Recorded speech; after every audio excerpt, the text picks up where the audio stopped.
મિત્રો વાત કરીએ ટાટા સ્ટીલે નાણાકીય વર્ષ 2026-27ના પહેલા ક્વાર્ટરના પરિણામ રજૂ કરી દીધા છે. કંપનીનો નફો, આવક અને એબિટા વાર્ષિક આધાર પર વધ્યો છે. આવક બજારના અંદાજથી સારી રહી, જ્યારે એબિટા લગભગ અંદાજ પ્રમાણે રહ્યો. જો કે એબિટા માર્જિન બજારના અંદાજથી થોડું ઓછું રહ્યું. એટલે મિત્રો આ વિડીયોમાં ટાટા સ્ટીલના ક્વાર્ટર એકના પરિણામ આપણે ડિટેલમાં જોઈશું. તો આ વિડીયોને તમે પૂરેપૂરો જોજો. એપ્રિલ જૂન ક્વાર્ટરમાં કંપનીનો કન્સોલિડેટેડ નફો 11.6% વધી 2318.4 કરોડ રૂપિયા રહ્યો, જ્યારે ગયા વર્ષના સમાન ક્વાર્ટરમાં તે 2077.7 કરોડ હતો.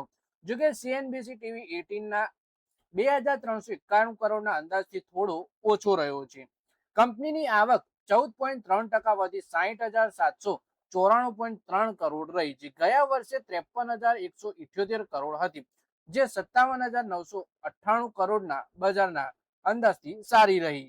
કંપનીનો એબિટા 24.7% વધી 9,264.3 કરોડ રૂપિયા થયો, જે ગયા વર્ષે 7,428 કરોડ હતો. તે 9,252 કરોડના અંદાજથી લગભગ બરાબર જ રહ્યો. એબિટા માર્જિન વધી 15% રહ્યું, જ્યારે ગયા વર્ષે તે 14% હતું.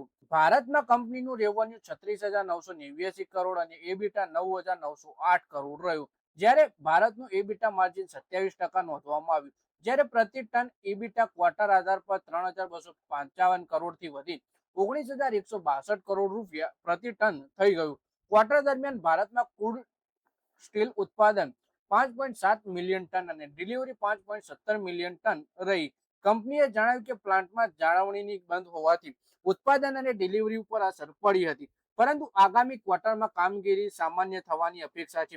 નેધરલેન્ડમાં કંપનીની આવક 1445 million euro, EBITDA 4 million euro. Direct seat plant બંધ રહેવાથી કંપની પ્રભાવિત થઈ. જોકે સ્થાનિક પર્યાવરણ સત્તાએ ટ્રાયલ રનની પરવાનગી આપી દીધી છે અને પૂર્ણ કામગીરી ફરી થવાની પ્રક્રિયા ચાલુ છે. યુકેમાં કંપનીની આવક 484 મિલિયન પાઉન્ડ રહી, જ્યારે એબિટા ઘટીને 27 મિલિયન પાઉન્ડ રહી ગયો.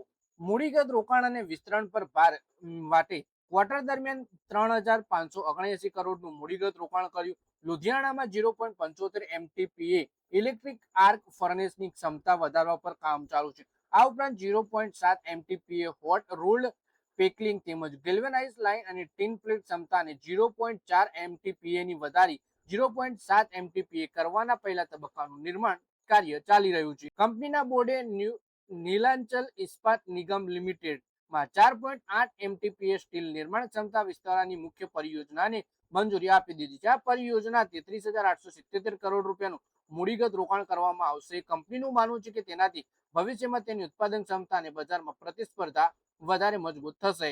30 જૂન 2026 સુધી કંપનીનું ચોખ્ખું દેવું 84,173 કરોડ રહ્યું. Net debt to EBITDA ratio 2.3 ગણો રહ્યું, જ્યારે કંપની પાસે 45,950 કરોડની મજબૂત લિક્વિડિટી ઉપલબ્ધ હતી, જેમાં 13,221 કરોડ રોકડ અને રોકડ સમકક્ષ રકમનો સમાવેશ થાય છે. તો મિત્રો આ વિડીયોમાં આપણે ટાટા સ્ટીલના ક્વાર્ટર એકના પરિણામ વિશે વાત કરી, જેમાં કંપનીએ બજારના અંદાજ કરતા સારા પરિણામ જાહેર કર્યા છે. તો મિત્રો આ વિડીયોમાં બસ આટલું જ. હવે મળીએ આવનારા વિડીયોમાં.